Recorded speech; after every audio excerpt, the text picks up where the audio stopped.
Dari bidang ortopedi yang Mm-mm. paling sering, paling populer untuk dipakai adalah untuk pasien-pasien dengan kelainan nyeri pada lutut. Nyeri pada lutut ya. Oke, jadi kasus-kasus osteoartritis atau pengapuran. Oke. Nah, tapi perlu dicatat bahwa osteoartritis atau pengapuran itu yang bisa ditreat dengan PRP hanya mereka-mereka yang masih dalam stadium awal, yaitu stadium 1-2. Masih stadium sama awal. Begitu sudah stadium 3-4, itu tidak bisa ya, dan harus dilakukan operasi. Oke. Pada intinya adalah PRP tidak bisa dipakai untuk menggantikan operasi. Oke. Nggak mungkin. Tapi PRP bisa dipakai sebagai adjunctive atau penunjang untuk pasien-pasien post operasi. Oke. Oke, contohnya misalkan pasien post operasi misalnya ligamen, oke, ligamennya putus, dijahit, nah itu PRP boleh.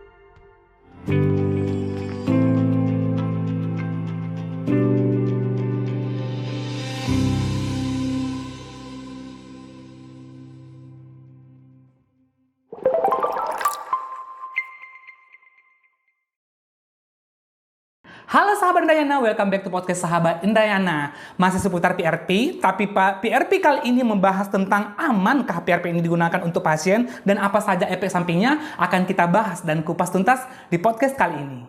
Nah, tadi dokter sedikit menyinggung bahwa PRP ini aman dan tidak ada efek sampingnya. Sekali lagi dokter bisa tegaskan apakah memang betul-betul PRP ini sangat aman dan bisa jadi rekomendasi untuk orang yang memang gangguan pada lutut dan otot dan sendi. Secara prinsipal karena itu pengambilannya dari darah kita sendiri, Mas. Oke, jadi secara prinsip dia relatif sangat aman. Sangat aman ya, dok? Tidak ada reaksi alergi, tidak ada reaksi penolakan dari badan kita, ya.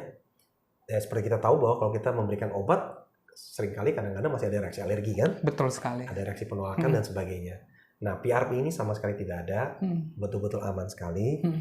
Hanya kegunaannya terbatas. Oke. Ya, jadi tidak bisa dianggap bahwa PRP ini sebagai terapi dewa untuk menyembuhkan segala penyakit, tidak boleh.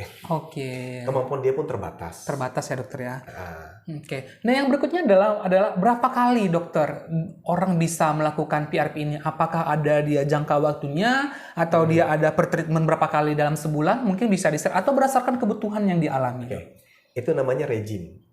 Oke, jadi regime seperti kayak pemakaian antibiotik, ada regime, ada yang 3 kali sehari, 1 kali sehari, ada 5 hari, ada seminggu, 2 minggu dan sebagainya.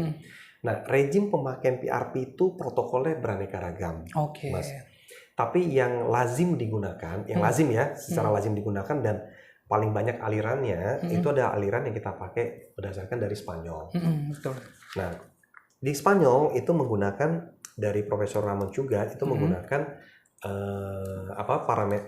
protokol PRP itu adalah 4 hingga 5 kali dengan jarak 1 sampai 2 minggu. Oke. Itu yang paling banyak dianut dan dipakai.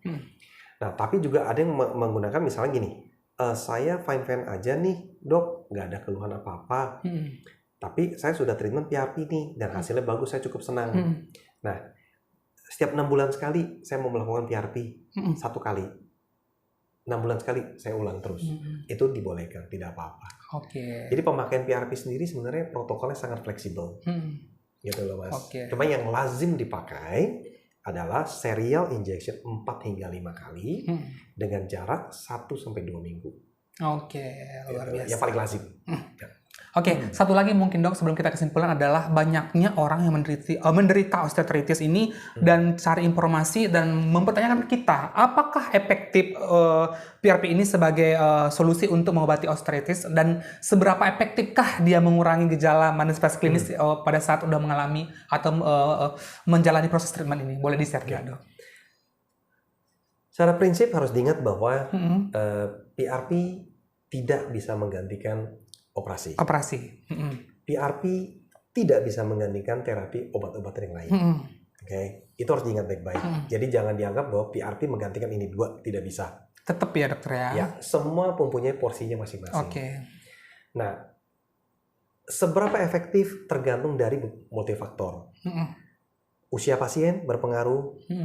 Kemudian derajat kerusakan pada saat datang berapa? Berpengaruh ya. 1, 2, 3, 4. Oke. Kemudian gemuk atau tidaknya orang pasien, seberapa aktif pasien itu, oke, itu juga berpengaruh semua, Mas.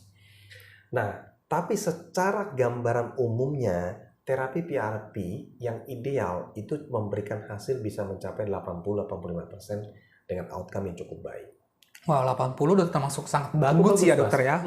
Dan memang sangat-sangat bagus kalau begitu dok. Nah mungkin istilah kata itu sebenarnya worth to try. Oke. Gitu loh. Jadi layak dipertimbangkan. Gitu loh. Sangat layak dipertimbangkan untuk angka keberhasilan yang cukup tinggi. Oke, dengan efek samping yang nyaris tidak ada. Oke, dengan angka kegagalan hanya sekitar 15 hingga 20%, ya, itu sebenarnya layak dipertimbangkan. Layak dipertimbangkannya begitu ya dokter. Luar biasa dok. Hari ini kita, saya sendiri sangat terinformasi untuk hari ini mengenai PRP ini. Nah, mungkin kesimpulan dok, untuk PRP ini apa gitu? Kesimpulannya adalah gini mas, dunia kedokteran kita makin maju, ya, itu statement saya pertama. Semakin ke arah sini, kita semakin berbicara tentang regenerative medication. Betul. Oke, kita pengen lebih muda, kita pengen lebih sehat, makanya muncul jargon anti-aging. Anti-aging, anti-penuaan. Anti-penuaan, enak ya, anti-aging gitu. Nah, sehingga semakin hari teknik ini akan semakin berkembang. Oke. Nah, dengan semakin berkembangnya ini semua, penggunaan PRP kemudian semakin meluas. Oke. Bahkan minggu lalu saya baru mendengar dari kolega saya itu sekarang PRP itu mulai digunakan di bidang urologi. Oke, jadi berkembang ya dok ya. Jadi mulai dipakai untuk kelainan prostat, struktur uretra. Mereka mulai melakukan penelitian ke arah sana. Artinya kenapa penelitian itu makin berkembang? Oke, singkat kata satu, karena PRP ini memberikan hasil outcome yang cukup bagus. Sehingga bidang-bidang lain kemudian semakin tertarik untuk melakukan penelitian terhadap PRP ini. Oke. Nah, tapi harus dicatat bahwa outcome PRP itu bisa beraneka ragam. Jadi di bidang urologi sendiri itu pun itu sekarang mulai dikembangkan juga, Mas. Jadi urologi sekarang mulai melakukan penelitian terhadap struktur uretra, kasus-kasus prostat yang diberikan PRP, ya. Nah, kenapa sih bidang lain mulai melirik PRP? Karena mungkin bagus ya dok ya. Menjanjikan, jawabannya itu mas. It's a very promising field. Saya tidak bisa mengatakan bahwa apakah PRP ini bisa berlaku baik untuk semua orang, saya tidak bisa mengatakan itu. Oke. Tapi yang saya bisa katakan adalah PRP atau regenerative medication is a very promising field. Itu adalah bidang yang sangat menjanjikan dan layak dipertimbangkan. Tidak ada efek samping, angka keberhasilan cukup tinggi, ya bisa 80-85% dan sebagainya, ya relatif aman, ya sehingga ini layak dipertimbangkan untuk kasus-kasus tertentu. Kerugiannya hanya satu, kasus-kasus itu tidak semua bisa menggunakan PRP. Sangat terpapar dan juga sangat lugas dokter menjelaskan bahwa PRP ini sangat menjanjikan. Jadi sahabat Indrayana, mungkin jika ada gangguan lutut, otot, dan lain-lainnya mungkin langsung konsultasi ke klinik utama dokter Indrayana bersama dokter Roger. Dok, terima kasih dok atas hari ini. Sama-sama mas. Semoga bisa menginformasi dan mengedukasi teman atau sahabat Indrayana di rumah. Berikutnya kita akan berjumpa dengan topik yang lain yang lebih menarik. Yang lebih menarik. Begitu ya dokter ya. Oke, terima kasih sahabat Indrayana. Salam sehat, salam Indrayana. Kita berjumpa di podcast berikutnya. Ciao.